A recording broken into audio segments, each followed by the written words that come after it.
Hey, good afternoon to you. It is 3:06 here at News Talk 105.9 WMAL, where we're making sense of the news live on Labor Day. Happy Labor Day to you. Coming up on the program, Bethany Mandel will join us. She's a journalist and a co-author of the book Stolen Youth. We'll talk to her about some of the weekend's developments, Hamas murdering hostages in Gaza, including an American, and the response from the Biden administration, as well as Kamala Harris's campaign. We'll cover it all with Bethany. And then at 5:30, Jessie Jane Duff is with us. That's retired Gunnery Sergeant Jessie Jane Duff. We'll talk to her about Kamala Harris's attacks on the events organized by Gold Star families. That's right. Unbelievable. You can join us at 888-630-9625, 888-630-WMAL. If you're enjoying Labor Day outside at all today, boy, the weather is so nice for it. I know we got some rain through the weekend, but today just beautiful. So if you haven't had a chance yet, just get outside, let the sun hit your face, maybe a little bit of cool breeze. It's absolutely perfect out, and just really nice out there. But this weekend is just amazing to me. You would think that at this point that people would understand how to conduct a political campaign if they're running for office. We are now just over 60 days away from the election being, concluded. All the votes are supposed to be cast by Election Day. Just over 60 days away from that. And traditionally, Labor Day is the beginning of the full-out sprint. This is when things are going to get really chaotic going forward, all the way up, these last 2 months, all the way up to Election Day. It's now. This is the moment that it all begins. And Kamala Harris this weekend decided that she would start this phase by attacking a Gold Star family event. It was that moment we talked about last week at some length, as each day we got brand new information about what took place and how the left was trying to politicize all of this. But it was last week, Monday, that President Trump joined the families of the 13, the Gold Star families, at Arlington National Cemetery to honor their children. And by the way, let me remind you, 888-630-9625. You can join us today, 888-630-WMAL. President Trump was honoring the fallen at Arlington at the request of those Gold Star families. And by now you know, of course, that the left has opened fire on that event. They tried to stop it from taking place originally at all, tried to stop the Gold Star families from having Trump at Arlington. It took the Speaker of the United States House of Representatives, Mike Johnson, getting involved in order to make that happen, to stop all the obstruction that the Biden administration was putting up. And then when President Trump gets there, and the Gold Star families are expecting to take photos with him, it's at their request that there's a photographer there. They sign off on all of this. It's at their request that Donald Trump is there. Then you've got people at Arlington, staffers of the Biden administration, leaping out in front of cameras trying to stop them from accompanying the families, which is crazy. And so photos, of course, do get taken. Many of the Gold Star families are taking photos themselves. They're holding up phones, taking pictures. They want this memory. And so in the wake of that, what happens? Well, then you get these leaks that are sent to NPR, a government-funded news outlet designed to attack Donald Trump, to attack the fact that there were photos taken. And so it's just been relentless. The left has attacked this Gold Star family event in every conceivable way, which is insane. And that brings us to this weekend, where Kamala Harris has posted to her social media accounts, someone did, under Kamala's name, an attack on the event yet again. She starts a statement by claiming that as vice president, I've had the privilege of visiting Arlington National Cemetery, that is, several times. It is a solemn place, a place where we come together to honor American heroes who have made the ultimate sacrifice in service of this nation. It is not a place for politics, she says. Now, never mind the fact that Joe Biden filmed a political ad there in 2020. Never mind that fact. Her last running mate. It's not a place for politics, she claims. And yet, as was reported this week, she says, Donald Trump's team chose to film a video there, resulting in an altercation with cemetery staff. Let me be clear. The former president disrespected sacred ground, all for the sake of a political stunt. That's Kamala Harris attacking the event. Of course, she goes on to say that we have to treat the troops with respect and honor the fallen and yada, yada, yada. But she is using this weekend to attack Donald Trump for doing what the Gold Star families wanted in the first place. Well, this was a very bad idea. This was a deeply stupid idea on the part of Kamala Harris's campaign.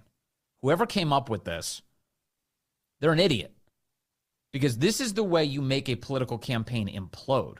Also, it reminds people of how callous, dismissive, and thoughtless the Biden-Harris administration were in the first place during the Afghanistan exit. In terms of political tactics, this makes zero sense whatsoever. Yes, they think they can turn their weakness into their strength or something. There's no way. Holy cow. This just reminds people that you were, what was it that you said? You were the last person in the room.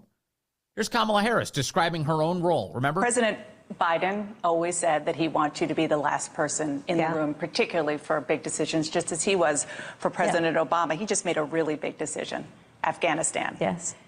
Were you the last person in the room? Yes. And you feel comfortable? I do. Yes, I do, she says. There's a reason she was being asked whether or not she felt comfortable. It's because the exit was a total disaster that resulted in the loss of the lives of those 13 service members and so much more. It was a total disaster. Well, the Gold Star families would like a word. The reaction was swift. The Gold Star families were not impressed at all by Kamala Harris's statement this weekend, attacking their event, attacking the event that they invited President Trump to, the one that they signed off on photography for, because they wanted those pictures. I want to play the audio now for you from the Gold Star families, starting with Mark Schmitz. This is the father of Lance Corporal Jared Schmitz. And here's what he had to say. This is his message to Kamala Harris. This is Mark Schmitz, Gold Star father of Marine Lance Corporal Jared Schmitz. Here we are on a beautiful holiday weekend day. I got to stop what I'm doing, spending time with what's left of my family, to address a heinous, vile, and disgusting post put out by Kamala Harris, trying to incite those that don't follow the truth that President Trump was in Arlington as a political stunt. Shows you how much you know about the 13 families. We invited him to be there. Groundwork was put into place by Congressman Ice's office to make sure we followed protocol. Why did we want Trump there? It wasn't to help his political campaign. We wanted a leader. That explains why you and Joe didn't get a call. Imagine for a second that your kid is killed, and there's a president of the United States willing to take you under his wing and listen to you. That's what we found in President Trump. Certainly not you, and certainly not Joe Biden. You have 13 families who have been waiting over 3 years to so much as get a phone call, to so much as hear our kids' names said aloud in the halls of Congress, at a State of the Union, hell, anything. The irony behind your post that you give a rat's ass about our military or our veterans, Jared's brothers and sisters in arms, the rest of the 12, their brothers and sisters in arms, is an outright lie. We're living proof of that. You're despicable. You have zero business running this country. And I pray to God, Americans, wake the hell up and get your ass out of office. You have spit in our face for the last time. Mark Schmitz, very hot about this. Very hot about this. He wasn't the only member of the Schmitz family to weigh in. Also, Jacqueline Schmitz, the mother, again, of Lance Corporal Jared Schmitz, had this to say in her remarks, again, posted to social media this weekend. Kamala, your statement is nothing more than a political spin to help you look better in your presidential campaign against Donald Trump. You have never walked a single day in our shoes. Our kids were murdered because of your administration, and you are partly to blame for that as well. What happened at Arlington was President Trump was invited by those families who have their soldiers buried at Arlington. They were invited there as a friend, as somebody who has taken the time numerous times on numerous occasions to hear our stories, to speak our kids' names, and to help us get some accountability from your administration, because in over 3 years, we have gotten nothing but more and more lies. Yeah, so there's, again, Jacqueline Schmitz joining in on the statements here. It's still crazy that they decided to attack. This is what they're going to do. So they must have, I guess people had noticed. You have to conclude that that's what occurred. People had noticed how callous the Biden-Harris administration has been towards these families this past week. And the Harris campaign must have decided we've got to say something, but it can't be an apology. It can't be to reach out to the Gold Star families. It's too late, too little, too late. We can't get them on the phone. We can't have a conversation with them. We can't try and have a meeting of the minds. No, instead, we'll attack the event. They made the decision to attack the event. They want to invert all of this past week's events. They want to invert the value of that event. I see some people online who are straight up saying attacking the Gold Star families themselves, saying that they're nothing. They're misusing their children's lives and deaths and joining in with Trump, and there's a whole bunch of how dare theys. It's insane. It's totally insane. And the media, they don't know what to do with any of this because they have rooting interests here. They're rooting on Kamala Harris. You ready for the New York Times headline on all of this? Trump campaign uses statements from Gold Star families to attack Harris. That's the actual headline on their website today, covering all of this to the extent that they do. Trump campaign, because Trump's campaign shared these videos, uses statements from Gold Star families. So this is the normal media formulation, isn't it? They either make excuses for Democrats, they cover for Democrats, they play them up when they can construe them as heroes. And then when Democrats fail, they attack Republicans for noticing. That's it. That's the framework for all of these stories. Trump campaign uses statements from Gold Star families. How about Gold Star families release statements about Kamala Harris? How about covering just the story of what the Gold Star families have to say instead of turning this into, oh, Republicans pounce on Gold Star families attacking Harris? You see? It's the same old classic formulation. It's designed to prejudice the reader before they even begin assessing the merits of the story. The very first thing it's supposed to convey to you is that, look at this Donald Trump using these people. So Trump goes from the guy who in real life is appreciated by the Gold Star families for his presence, his attentiveness, his decency. Now he's the villain because he's aligned himself with these Gold Star families. That makes him the villain here because he's calling attention to Kamala Harris's failings. Totally crazy. I've got more audio from the Gold Star families. They have quite a bit to say about Kamala Harris's presidential campaign. And like I said, we're in these now just over 60 days left in this election. And it's not going well for Kamala. I can tell you that much. All right, let's go to the phones. I've got Allison calling in from Harmony, North Carolina. Allison, good afternoon. You're on the Vince Coglianese Show. Vince, I love you guys so much, period. So the first thing I'm going to do quickly is say their names. Is that okay? Yeah, that'd be wonderful. Thank you, Allison. Nicole G., Taylor Hoover, Jared Schmidt, Maxton Williams-Sobiek, Riley McCullum, Kareem Nakui, Jahani Rosario Picardo, David Lee Espinoza, David Canas. I'm sorry, Dylan Marola, Humberto Sanchez, Cora Grace. Sorry. It's a list of folks I say in my prayers in the morning. I stumbled. I apologize humbly. Please forgive me.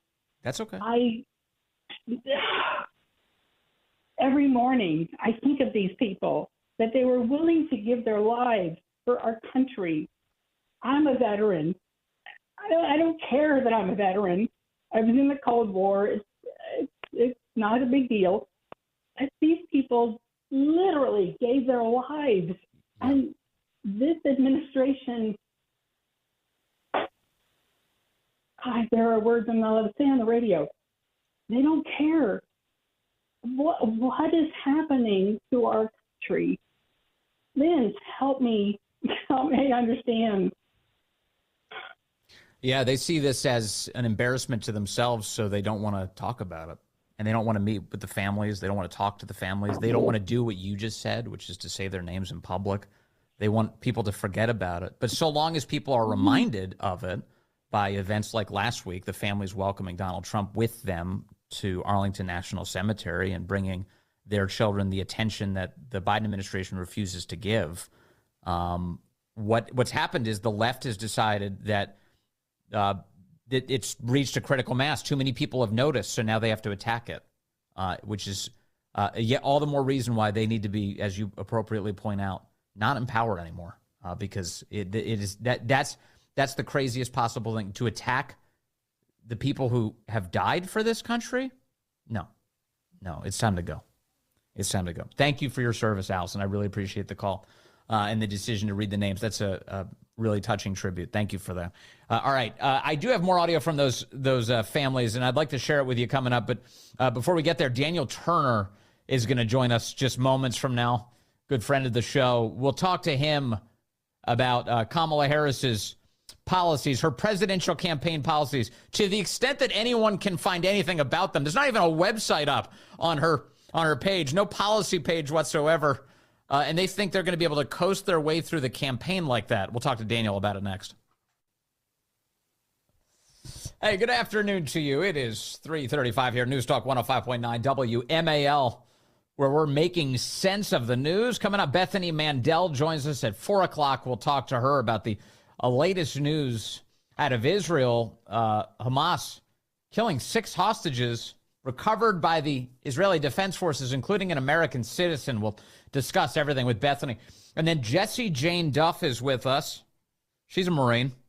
We'll talk to her about the Gold Star families and Kamala Harris's decision to attack the event that they organized to honor their children.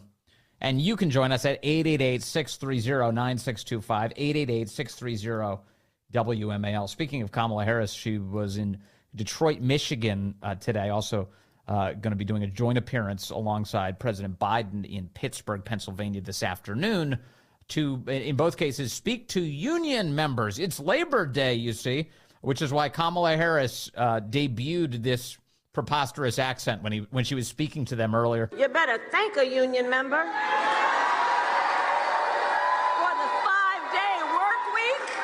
You better thank a union member for sick leave. You better thank a union member for paid leave. You better thank a union member for vacation time. I've never heard her end so many words and vowels. Isn't that amazing? So there she is today, just making it up as she goes along.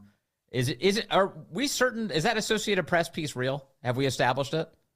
Corey's not sure.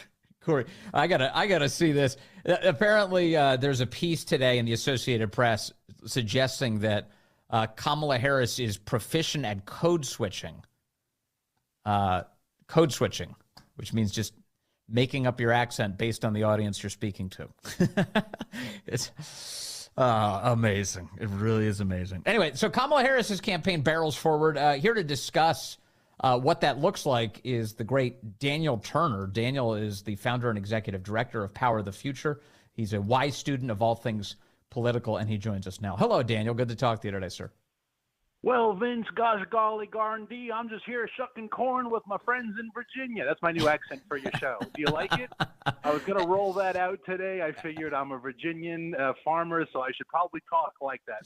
It was so authentic. I thought we accidentally booked the wrong Daniel Turner. I was like, who is this guy? Daniel, thank you for that. And actually, you know, you're one of the things I do want to talk about with you is that you maintain a family farm. And you've lived in the Biden-Harris economy. How have things changed for you? Yeah, you know, I tweeted just a little while ago. Every time I tweet at my Virginia senators, I have a moment of panic that think, boy, I hope I'm never up for any Senate confirmed job because these guys are going to go. They're going to vote no because I'm pretty ruthless to Mark Warner and Tim Kaine, who are just complete empty suits. But one of the things I tweeted as we were cleaning out the hay, making room for this year's hay, moving hay down to the lower part of the barn, hay has in the last 3 years gone from around $7.50 a bale to $12. That's a huge amount of increase. And when you figure a lot of farmers are throwing multiple bales of hay a day, there goes your profits, right? And I was talking with someone saying, well, you know, it's not like the hay farmers are, quote unquote, price gouging, which is what the Kamala Harris administration would claim, because they're paying $4 plus for diesel because diesel is a fortune. And it has been for several years. And so it just trickles down. So I probably will end up selling sheep for more. But you know, I'm not making any more money. I'm trying to cover my costs. And the last of that supply chain is the person in the grocery store. And those are the Americans who, I get it, they are angry. And they're saying, this is ridiculous. How is food so expensive? But it does start from the very, very beginning. And at the beginning of all of this is, of course, energy. And expensive energy is expensive farming, which means expensive produce. Yes. Now, Mark Warner is very concerned about farmers in Ukraine. Just ask him. And Tim Kaine is very concerned about abortion. But when it comes to Virginia farmers, I haven't seen a damn thing come out of their office in years. So if any one of their staffers are listening, and they're not, they're drunk somewhere on a boat. But if they were listening, I would love to sit down with you and talk about Virginia ag policy, kids. Yeah. No, that's a big deal. And so there are, of course, so many things downstream of what you're dealing with as a farmer and what so many farmers are dealing with, all these input costs. So it's not just the cost of food and that you might be buying, but also textiles. You get wool from sheep, and as a result, if it's more expensive to raise them, then all of these other products are going to become dramatically more expensive, right? Absolutely, and it's across the board. Every piece of material you buy had to be manufactured. It had to be transported, and transportation costs are a huge chunk of costs overall, right? And think about how we've transitioned as a society into a transportation-driven consumer society, meaning we like to sit on our phone and click buttons and have things arrive tomorrow. Well, that does come at a premium. And 3 years ago, Amazon Prime seemed like a steal because they bring it right to your house. But now, as the price of everything has gone up, you say, wow, this isn't really that much cheaper. And it's not, because they have to pay their drivers, they have to pay for gas, et cetera.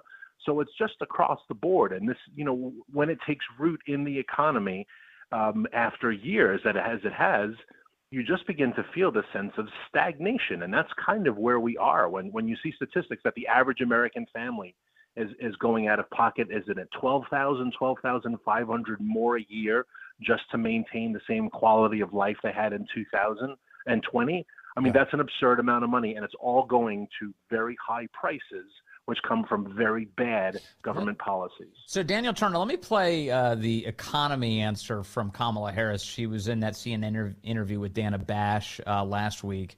And Dana raised this point. She said there's so many people who believe the economy was better under Trump, because obviously it was.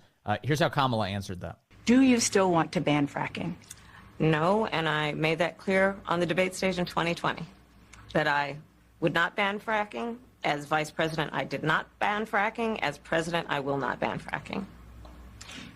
In 2019, I believe. I'm sorry. I have a mislabeled piece of audio. That's actually my fault. Here's Dana Bash talking about Bidenomics. Maintain Bidenomics is a success. I maintain that when we do the work of bringing down prescription medication for the American people, including capping the cost of the annual cost of prescription medication for seniors at $2,000, when we do what we did in the first year of being in office to extend the child tax credit so that we cut child poverty in America by over 50%, when we do what we have done to invest in the American people and bringing manufacturing back to the United States so that we created over 800,000 new manufacturing jobs, bringing business back to America, what we have done to improve the supply chain so we're not relying on foreign governments to supply American families with their basic needs, I'll say that that's good work. There's more to do, but that's good work. So here she is. She's defending Bidenomics, but as you pointed out, Daniel Turner, people are poorer now than they were when Joe Biden took office. That's just true. They're poorer now. Yeah. They're in way more debt than they were. Credit card debt is at record levels. There's more people defaulting on that debt. They can't make ends meet paycheck to paycheck. And in terms of the jobs, most of them are going to foreign-born workers, not to native-born Americans. These are not the signs of a healthy economy. No, and I think the statistic that I find most offensive, and of course Ms. Bash was unable or unwilling to question it. It's a statistic that President Biden likes to tout quite a bit. This lie that they've cut childhood poverty in half. Do we really think there are half as many poor children in America now than there were in two? That's because they just redefine what childhood poverty is, or they say, guess what, poor family, we think that you should get a tax credit, and if we include this tax credit in your overall economic portfolio, you're no longer considered poor. Congratulations. Those are the type of statistics and evidence of the fact that they play fast and loose with numbers is this 900,000/1 million jobs number that had to be reconfigured into the overall market, because they lie about numbers very, very comfortably and very callously. But that's why the economy is the number one position or the number one issue voters care about. Yeah. Because every American who goes to the grocery store knows this is a load of crap. And Kamala is unable to say yes or no. She just walks you through this word salad of a vision. But anyone who was buying milk or bread, and she even said that not many weeks ago, the cost of bread has gone up 50%. The cost of meat has gone up 50%. So where Bidenomics has been a success, it remains a bit of a mystery. But this is Kamala just having to say what's necessary to survive that interview. I played audio for you a moment ago by accident about fracking. I want to take you back to 2019. Kamala Harris on a primary debate stage or a primary stage saying this. There's no question I'm in favor of banning fracking. So, yeah. There's no question I'm in favor of banning fracking. She has since abandoned that position, although she pretended like she really didn't hold the old one in her interview with CNN. She said, my values have not changed. It seems like a pretty radical change, though, to go from there's no question I'm in favor of banning fracking to saying now that she's going to keep it just to impress Pennsylvania voters. What do you think? And well, it's a great point, and this is exactly why she will not do real interviews, because that is where a serious interviewer would push her on this. You were very clear in 2019, and again, these are not positions of, I used to like the Batman movies, now I don't like them anymore. Really, what changed, right? I used to be in favor of a fracking ban. There's no question that I'm in favor of banning fracking.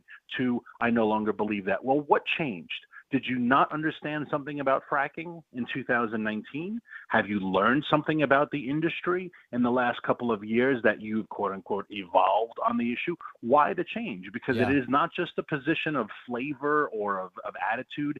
It is a radical policy departure. Now, I'm glad she doesn't want a fracking ban, because half of our oil and 2/3 of our natural gas come from fracked wells. Fracking is so pervasive that fracking is the industry at this point, because it's just a common practice. So she doesn't have an answer for that. And it goes to show you how dumb our elected officials are, that she could make a statement like that in 2019, So really not understanding what fracking is. And I guarantee you, she has no clue what fracking is. She has no clue what it is. You're totally right about that. There's no question you're correct about that. What do you make of the fact that the climate oligarchs, the green energy oligarchs, have stayed quiet in the wake of that interview? They're not attacking her for that position.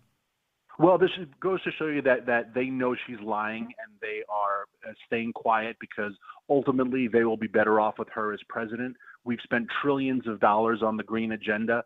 Kamala will spend trillions more. I am positive that her campaign staff or her senior advisors let them know, hey, wink, wink, nudge, nudge.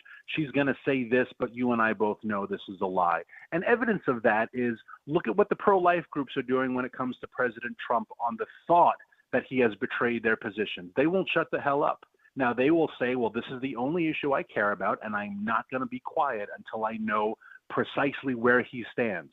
You're going to tell me the green groups don't have as much passion when it comes to climate change? Of course they do. But they are genuinely politically motivated. So she can say whatever she needs to say to get elected, and they're fine because they don't care about the environment. They don't care about climate change. They only care about raw power. They are genuinely corrupt and evil people who need to be destroyed. That's why Power of the Future exists. And so they will gladly let her kick them in the teeth because they know that once she is inaugurated, they'll have a seat at the table again. Finally, on her campaign website, I mentioned earlier in the hour, there is no policy page. She doesn't have one. She's not listing any policies out. So if you were trying to research the candidates, Kamala Harris's website would be of no help to you. Have you ever seen a campaign like this? No, no one has. Not since campaign websites became a thing. And I actually remember back, I'm dating myself, but in Bush 2000, when it was like, we're going to have a website. It's like, ooh, a website. Like, holy cow, what is this new novelty feature of having it was all the rage.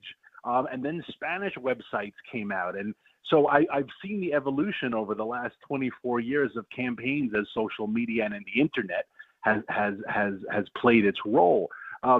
But I just wrote an op-ed in the New York Post. I'm patting myself on the back, but I just wrote an op-ed in the New York Post that came out yesterday about this exact point. She's running on vibes. Yeah. But we don't eat on vibes, right? I can't feed my sheep or run my farm on vibes. No. And you need to know serious policy, and she will not share policy because she doesn't have any. So I just went to her website just to make sure, as always, to fact check myself, to make sure that this is still true at this hour. And there is no policy page. There is a frequently asked questions page. So I was like, let me see, because one of the frequently asked questions is, where is your policy page? That would normally, right? So I clicked the FAQs. Are you ready? Here we go. The first one is about how to donate. The second one is about how to donate. The third one is how to donate. The fourth one is how to donate. The fifth, donate. Sixth, donate. Seventh, donate. Eighth, will I receive a receipt? Yep. The whole frequently asked questions page is all like, how do we take money out of the people who visit this website? And the campaign should not be nervous because Alex Soros knows how to donate to the campaign, right? Michael Bloomberg, they don't need all those FAQs. And these are the people who are bankrolling her campaign because of climate, because of whatever their other pet issue is. And she just needs to stay quiet. The media is going to do their job to protect her and hope vibes are enough to carry her through November. All right. Well, Daniel Turner, thanks for, as always, for joining the program on Labor Day. And I just realized that by visiting that website, I have screwed up all of my advertising for the weeks ahead. So this is the service I do for you. Thank you, Daniel. Great to talk to you today, sir. Thanks, Vince. Always a good time. It's going to be unbelievable. It's just going to affect my phone. It's going to be all over the place. Crawling with Kamala Harris and Tim Walz ads. Ugh. Probably demanding that I donate. 351 now. This Kamala Harris frequently asked questions page is kind of fun. You know, other than, they asked for 10,000 donations. Eventually, there's a section that says questions about voting, and it says, what are the requirements to vote? So I clicked it. I was like, oh, what do they tell people? They say voter registration requirements are different in every state. Generally, they say, you can vote in U.S. federal, state, and local elections if you are a U.S. citizen. And then they say in parentheses, some areas allow non-citizens to vote in local elections only, which is true. But on Kamala Harris's website, they're emphasizing the fact that non-citizens can vote in some specific circumstances. There are places right here, Washington, D.C., some places in Maryland that they allow illegal aliens to vote in municipal elections. Oh, it's just for dog catcher. Don't you worry your little head. We have a development on that particular story this week. The SAVE Act, which is designed, Republicans have been trying to advance. It's a simple piece of legislation. You have to demonstrate that you are a U.S. citizen in order to register to vote in America, which is a requirement of the law that you be a U.S. citizen. So it would make sense that you prove it when you register to vote. And everybody thinks, anybody with two brain cells to rub together says, well, that makes perfect sense. If you have anti-speeding laws, you have to have radar guns to check whether or not people are speeding. So if you're going to have a law that says you have to be a U.S. citizen to register to vote, shouldn't we prove it when you register? It's not just Scout's honor. Yeah, I swear I am. And look how many states have been purging non-citizens from their voter rolls. Tons of them. It keeps happening over and over. Alabama, Virginia, Texas, Ohio, Georgia. They keep identifying that they have thousands upon thousands of non-citizens registered to vote in their states.